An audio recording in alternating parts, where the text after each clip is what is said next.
गुरुदेव के चरणों में कोटि कोटि नमोस्तु।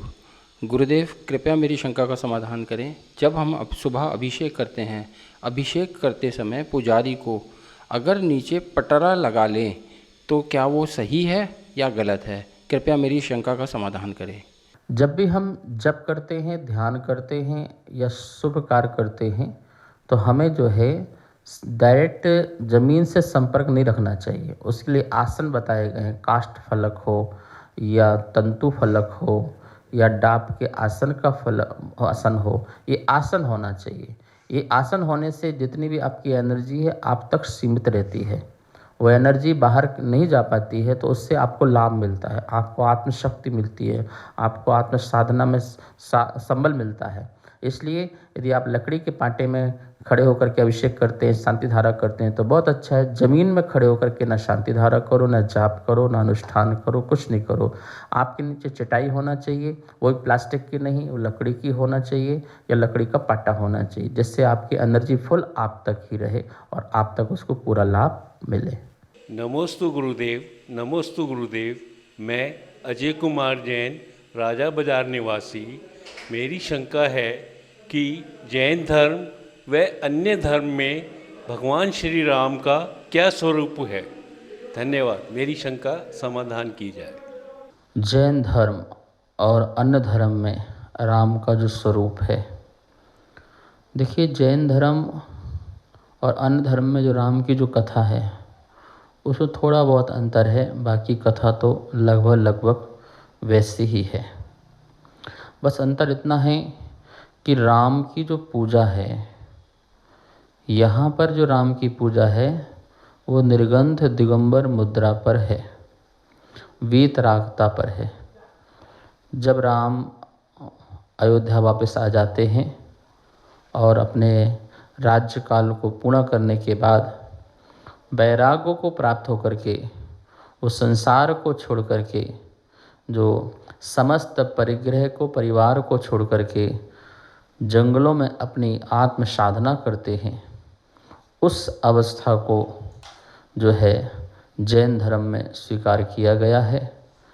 अपरिग्रह और पूर्ण अहिंसक भाव को स्वीकार किया गया है और उस अवस्था के राम को जो है पूजा जाता है, उनकी अर्चना की जाती है, उन्हें नमस्कार किया जाता है, उन्हें केवल ज्ञान प्राप्त होता है, उनकी गंधकुटी लगती है, उनका उपदेश होता है। सभी भव्य आत्मा आकर के उनको सुनते हैं और अपना आत्म कल्याण करते हैं।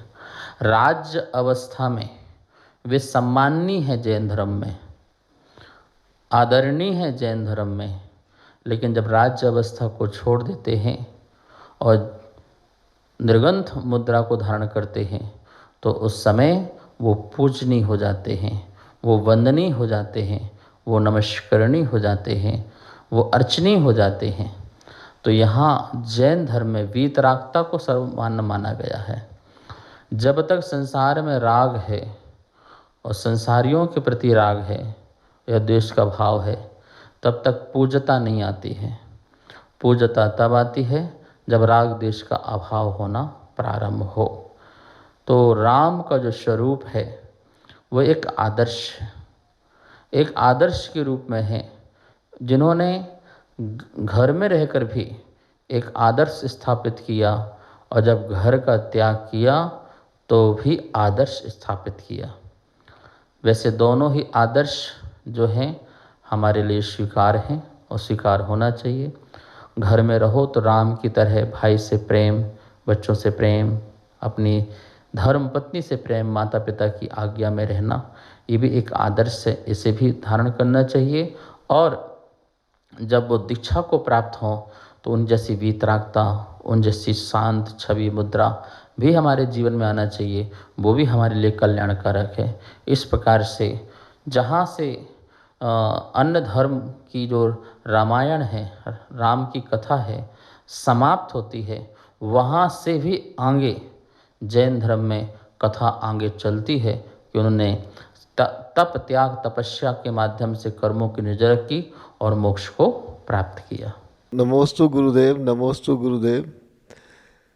बहुत दिनों से एक दिमाग में ये एक विचार आया था कि हमारे जो जितने भी तीर्थ हैं उसके ऊपर दूसरे धर्मों के लोग कब्जा कर रहे हैं, तो हमारे जो साधु संत हैं वो भी इन जितने हमारे तीर्थ हैं वहाँ जाके लोगों को एकत्र करके और इन कब्ज़ों को रोकते क्यों नहीं हैं।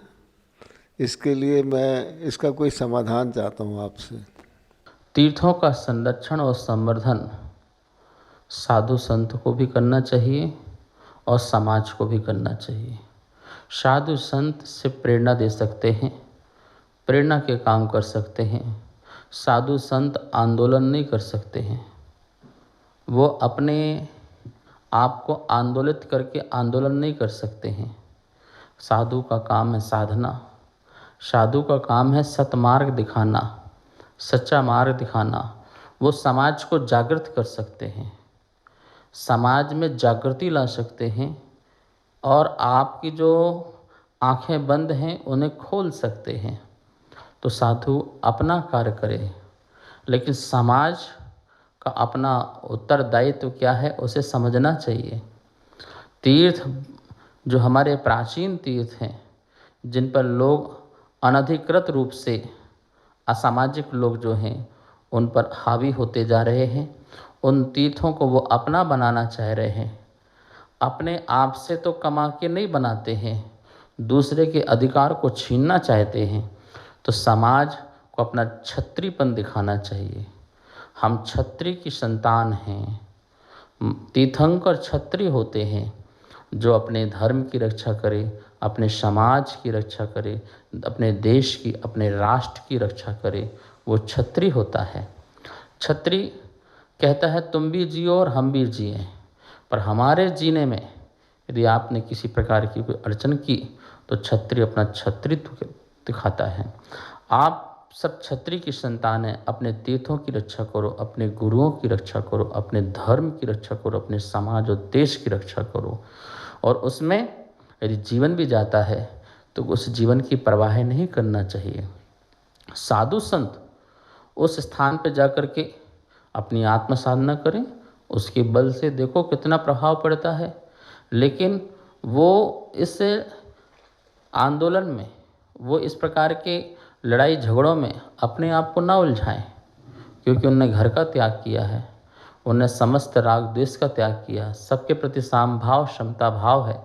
पर वो सत्य का उपदेश दें, सत्य का उपदेश दें, सभी को दें कि भाई सबको अपनी अपनी सीमा में रहना चाहिए, अपने अपने धर्म को अनुसरण करना चाहिए, सबको अपने आप में जीना चाहिए, कोई किसी के अधिकार को न छीने और अपने आप में जियो, ऐसा उपदेश देकर के सबको जागृत करना चाहिए। कार्यक्रम अगमधारा के पुण्यार्जक थे श्री दिगंबर जैन मंदिर, लोधी कॉलोनी, दिल्ली।